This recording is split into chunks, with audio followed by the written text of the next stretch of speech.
नमस्कार, मैं सुचि गुप्ता। द ब्लेसिंग इनायतपुर नहर के किनारे हाईवे पर जैसे ही पुलिस पहुंची, बदमाशों ने तबातोड़ फायरिंग शुरू कर दी। थाना फरीदपुर पुलिस ने मुठभेड़ के दौरान दो ऐसे शातिर बदमाशों को दबोचा जो लूट और बाइक चोरी की कई वारदातों में शामिल थे। सूचना मिली थी कि कुछ युवक इनायतपुर और बिक्री चैनपुर से लूटी गई मोटरसाइकिलों के साथ रहपुरा नहर के पास हाईवे किनारे खड़े हैं। जैसे ही पुलिस वहां पहुंची, बदमाशों ने गोलीबारी शुरू कर दी, जिसमें सिपाही मेघश्याम घायल हो गए। पुलिस की जवाबी कार्रवाई में एक बदमाश के पैर में गोली लगी और दो को मौके पर धर लिया गया, जबकि दो युवक अंधेरे का फायदा उठाकर भाग निकले। अब सुनिए सीओ फरीदपुर संदीप सिंह का बयान। बीती रात दिनांक 29/7/25 को थाना फरीदपुर क्षेत्र के अंतर्गत जरिए मुखबिर सूचना प्राप्त हुई कि लूट व चोरी जैसी घटनाओं को अंजाम दे चुके 4 बदमाश दो मोटरसाइकिल पर सवार होकर रहपुरा पुलिया से और गौसगंज तिराहे की तरफ आ रहे हैं। प्राप्त सूचना के आधार पर थाना फरीदपुर पुलिस टीम के द्वारा बदमाशों की घेराबंदी की गई। पुलिस से घिरा देखकर बदमाशों ने पुलिस पर जान से मारने की नीयत से फायर झोंक दिया। पुलिस ने आत्मरक्षार्थ फायर किया, जिस पर एक बदमाश के पैर में गोली लगी और दूसरे को मोटरसाइकिल के गिरने से हिकमत अमली के द्वारा उसको पकड़ लिया गया।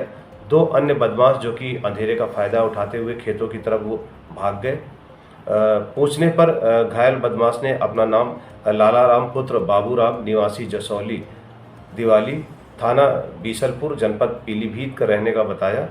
साथ ही साथ दूसरे पकड़े गए अभियुक्त ने अपना नाम सरताज पुत्र शहीद अहमद निवासी परेवा कुइया थाना भुता का निवासी होना बताया गया। इसमें लालाराम को दाहिने पैर में गोली लगी है, जिससे वो घायल हुआ। तत्काल इसको जीवन रक्षार्थ हॉस्पिटल भेजकर इसका प्राथमिक उपचार कराया गया। लालाराम से एक तमंचा 315 बोर तथा 2 जिंदा कारतूस, 2 खोखा कारतूस, साथ ही साथ एक चोरी की मोटरसाइकिल जो कि थाना फरीदपुर क्षेत्र के अंतर्गत से इस चोरी की गई थी, वो बरामद हुई।